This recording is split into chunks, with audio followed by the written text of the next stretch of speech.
ఎంతో కష్టపడి సంపాదించుకున్నటువంటి ఈ డిఎస్సి అనేది మేము గత 11 సంవత్సరాలు బట్టి 6-7 సంవత్సరాలు బట్టి వయసు అయిపోతున్నటువంటి తరుణంలో ఎప్పుడో నిజంగా ఉపాధ్యాయ కావాలన్న టీచర్ ఆశ అనేది మా తల్లిదండ్రుల ఆశ, నా చిన్నప్పటి నుంచి ఆశ అండి. ఇక్కడ ఉన్న వాళ్ళందరిది ఆశ.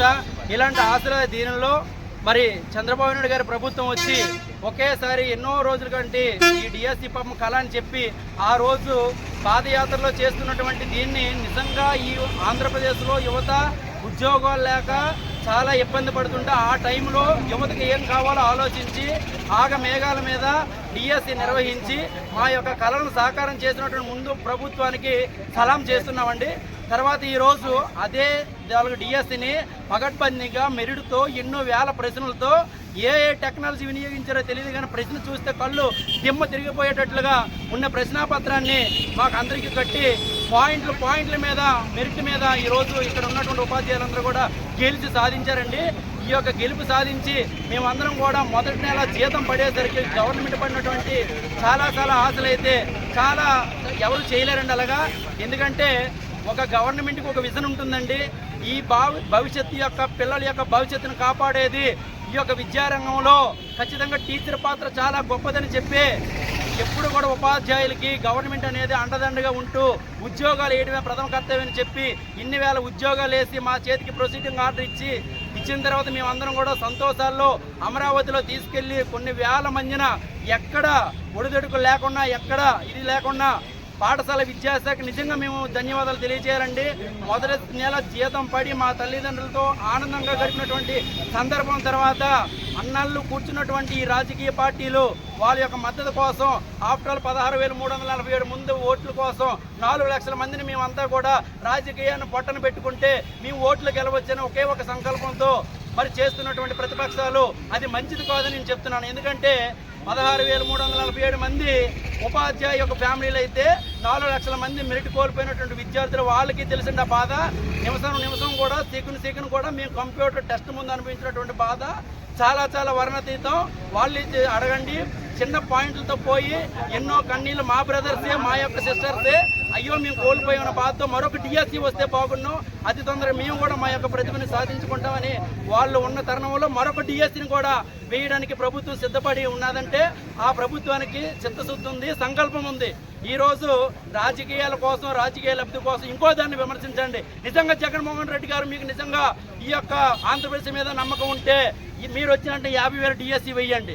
వేసి మేము వస్తే మీకు చాలా వేల ఉద్యోగాలు ఇస్తాం, మమ్మల్ని నమ్మండి, ఈసారి ఓట్లు వేయనని అడగండి. ప్రభుత్వం ఏం లేకపోతే ప్రజలు ఆలోచించి యువత ఆలోచించి ఓట్లేస్తారేమో.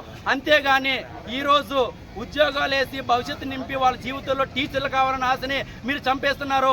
ఈరోజు ఇలా చంపితే రేపొద్దున డిఎస్సి అనే ప్రశ్న కూడా మరి ఉండదు. రాబోయే భవిష్యత్తులో టీచర్లు కరువైపోతారు. మాకు చాలా అవమానంగా ఉంది. ఎంత ఆనందపడ్డామో ఎంత కష్టపడ్డామో భగవంతుడు సాక్షిగా వేడుకొండల పాదాల వరకు సాక్షిగా నేను నమ్ముకున్నటువంటి నా తల్లి సాక్షిగా చెప్తున్నాను. ఎక్కడ ఈవేట్ జరగలేదండి. ఏదో స్పోర్ట్స్ కోటాలు అంటున్నారు, లేదంటే లీక్ అయ్యింది అంటున్నారు. ఇన్ని రోజులు సీసీ కెమెరాలు కానీ అసలు డిఎస్సి అనే ప్రక్రియ గురించి మీకు తెలిస్తే మినిమం నాలెడ్జ్ ఉన్న వాళ్ళు ఎవరు కూడా రోడ్ల మీదకి వచ్చి మాట్లాడండి. కేవలం రాజకీయం కోసమే ఈ యొక్క మమ్మల్ని వీధిలో లాగుతున్నారు. మా ఆత్మాభిమానాన్ని దెబ్బ కొట్టకండి. మేము మంచి భవిష్యత్తుని పిల్లలకు ఇవ్వడానికి వచ్చాం. రెసిడెన్షియల్ స్కూల్ కాదు, ఎక్కడున్న మా మెగా డిఎస్సి విద్యార్థులు చాలా సంకల్పంగా పనిచేస్తున్నారు. చిన్న లోపాలు ఉన్నాయి, అవన్నీ కూడా మేము కొన్నాళ్ళు పనిచేసిన తర్వాత ఈ ప్రభుత్వంలో పిల్లల్ని భవిష్యత్తుని తీర్చిదిద్దే బాధ్యత మాదని ముక్కుచుడిగా చెప్తున్నాం. Thank you. ఈ డిఎస్సి నియామకంలో మెగా డిఎస్సి 2025లో ఎవరెవరైతే ఉద్యోగాలు పొందారో వాళ్ళందరినీ కూడా ఈరోజు రోడ్డు ఎక్కడానికి ప్రధాన కారణం ఏంటంటే మా డిఎస్సి పేపర్ లీక్ అయ్యింది, లోకేష్ గారు రాజీనామా చేయాలి, ఈ డిఎస్సి మీద సిబిఐ ఎంక్వైరీ వేయాలని ప్రతిపక్షాలు ఎంతగానో దీన్ని రాద్ధాంతం చేస్తున్నాయి. అయితే మేము ప్రతిపక్షానికి కానీ ప్రతిపక్షంలో ఉన్నటువంటి నాయకులకు కానీ ఒకటే చెప్పాలనుకుంటున్నాం. గత 7 ఏళ్లలో డిఎస్సి నోటిఫికేషన్ ఎక్కడ లేదు. గతంలో మీరున్నప్పుడు ఇదిగో ఇస్తాం అదిగో ఇస్తామని 5 ఏళ్ళ పాలనా కాలంలో ఒక్క డిఎస్సి అంటే ఒక్క డిఎస్సి కూడా వేయలేదు. అయినప్పటికీ 5 ఏళ్ళు మేము మా ఆశను కోల్పోకుండా ఎక్కడో చీకటి గదుల్లో చదువుకుంటూ ఉంటే కూటమి ప్రభుత్వం వచ్చినంటే మెగా డిఎస్సి వేస్తామని వాళ్ళు నిర్ణయం తీసుకోవడం, దానికి సంబంధించి నోటిఫికేషన్ ఇవ్వడం, నోటిఫికేషన్ ఇచ్చినటువంటి 45 రోజుల్లో పరీక్షను పెట్టడం, పరీక్ష అయిపోయిన వెంటనే ఎవరి రెస్పాన్స్ షీట్లతో సహా ఎవరు ఏ రోజు ఏ సెంటర్లో పరీక్ష రాశారో ఆ సెంటర్ నేమ్తో సహా సెంటర్ కోడ్తో సహా రెస్పాన్స్ షీట్లు ఇవ్వడం, మేము రాసినటువంటి ప్రశ్నాపత్రాన్ని మాకే చూపించి ఎక్కడ అనుమానాలకు తావు లేకుండా పారదర్శకతతో డిఎస్సి నిర్వహించి మెరిట్ లిస్ట్ని ప్రకటించి ఎవరు ఏ కేటగిరీలో ఉద్యోగం పొందారో, ఓపెన్లో పొందిన వాళ్ళు ఎవరు, కేటగిరీలో పొందిన వాళ్ళు ఎవరైనా క్షుణ్ణంగా ఒక జిల్లాలో ఎంతమంది పరీక్ష రాస్తే మొదటి ర్యాంక్ నుంచి చిట్ట చివరి అభ్యర్థి వరకు మెరిట్ లిస్ట్ ఇచ్చి, మెరిట్ లిస్ట్ నుంచి 1:1 నిష్పత్తిలో సెలక్షన్ లిస్ట్ తీసుకొని ఆ సెలక్షన్ లిస్ట్లో ఎవరైతే వారి యొక్క ప్రతిభను నిరూపించుకున్నారో వాళ్ళకి పోస్టింగ్ లిస్టు ప్రభుత్వం సెలక్షన్ లిస్టును కూడా రిలీజ్ చేసింది. ఈ రోజుకి సెలక్షన్ లిస్ట్ తీస్తారని అంటున్నారు. నారా లోకేష్ గారు జీవోలు ఇచ్చారు, తీసేశారు. సెలక్షన్ లిస్ట్ ఇవ్వకుండా నియామకాలు ఇచ్చారు అనేసి ఏవేవో ఆరోపణలు చేస్తున్నారు. అయ్యా, ఒకసారి మీరు వెబ్సైట్లోకి వెళ్ళండి.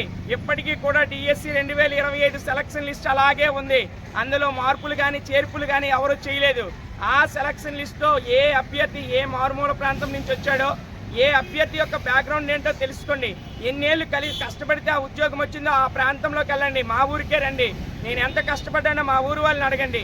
ఇక్కడ ఉన్న ప్రతి ఒక్కరిని వారి ఊళ్ళో మీరు అడిగినట్లయితే వాళ్ళు దూరంగా వెళ్ళి చదువుకొని వాళ్ళ చదువుకి వారు చేయాలని, లోకేష్ గారు ఇందులో లీకేజీ చేశారని, ఆయనే ఇదంతా వెనకుండి నడిపించారని అంటున్నారు. ఇది ఎక్కడా కూడా లీకేజీ వల్ల లేకపోతే ఏవో అవకతవకల వల్ల ఉద్యోగాలు పొందిన వాళ్ళు కాదు. ఇది 16,347 మంది ఉద్యోగులు ఎవరైతే ఉన్నారో వీళ్ళందరూ కూడా అనేక సంవత్సరాలు కష్టపడితేనే ఈరోజు వచ్చింది. మెరిట్ ఉన్న వాళ్ళకే ఉద్యోగం ఇచ్చారు కానీ అడ్డదారుల్లో ఎవరికి ఉద్యోగం ఇవ్వలేదు. మేము మా మెరిట్ని నిరూపించుకొని ఉద్యోగ వ్యవస్థలోకి వచ్చాం.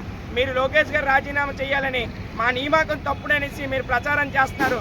ఇన్నేళ్ళు మా కష్టానికి మీరు ఇచ్చినటువంటి ప్రతిఫలము, మాకు ఇచ్చిన ఆరోపణలు చేయడము ఇది తప్పు. ఇది తప్పుడు సంకేతం అని మేము ఖచ్చితంగా ప్రతిపక్షాన్ని ఖండిస్తున్నాం. వాళ్ళు చేసేటువంటి పనులను ఖండిస్తున్నాం. మేము ఎంతో కష్టపడితే వచ్చిన ఉద్యోగం ఇది.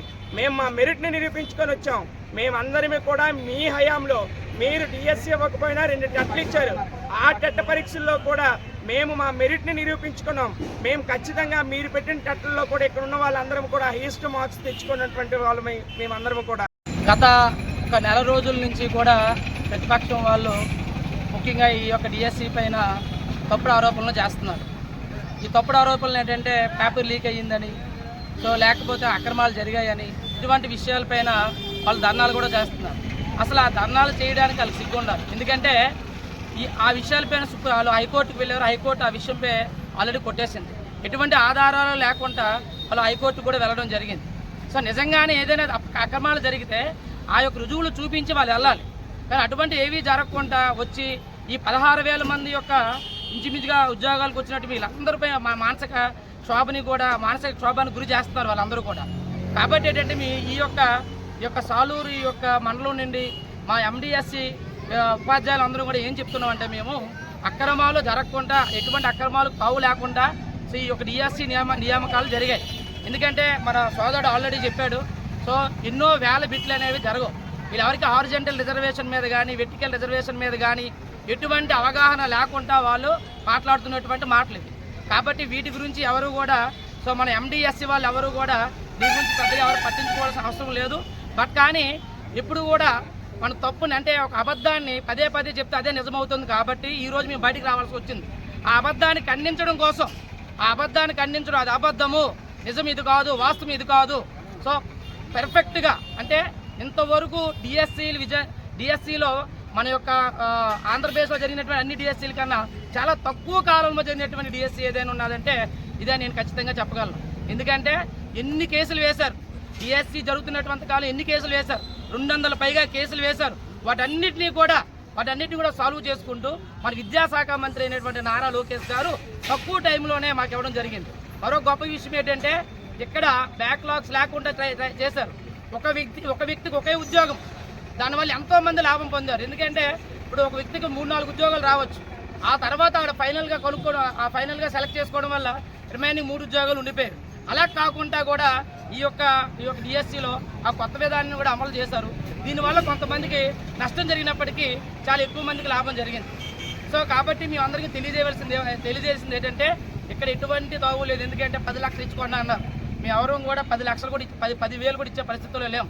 మా బ్యాక్గ్రౌండ్ చెక్ చేయమని చెప్పండి. మా బ్యాక్గ్రౌండ్ ఎటువంటి బ్యాక్గ్రౌండ్ వచ్చామో చెక్ చేయమని చెప్తారు. ఎన్నో వేలు అంటే మీరు 5 సంవత్సరాల పాటు ఒక డిఎస్సి తీయకుండా ఉండి డిఎస్సి తీసినటువంటి ఈ ప్రభుత్వం పైన మా పైన మా యొక్క మెరిట్ పైన మీరు అవమానిస్తున్నారు. కాబట్టి ఇది ఖచ్చితంగా మేము ఖండిస్తున్నాము. సో కాబట్టి నిజంగా ఏదైనా జరిగితే ఆధారాలతో బయటికి రండి, ఆధారాలతో బయటకు వచ్చి ఖచ్చితంగా ఇలా జరిగిందని చెప్పండి, దానికి ఏదైనా చేస్తాం. ఎందుకంటే మేము అందరం కూడా ఇక్కడ మా మెరిట్ ఆధారంగా వచ్చినటువంటి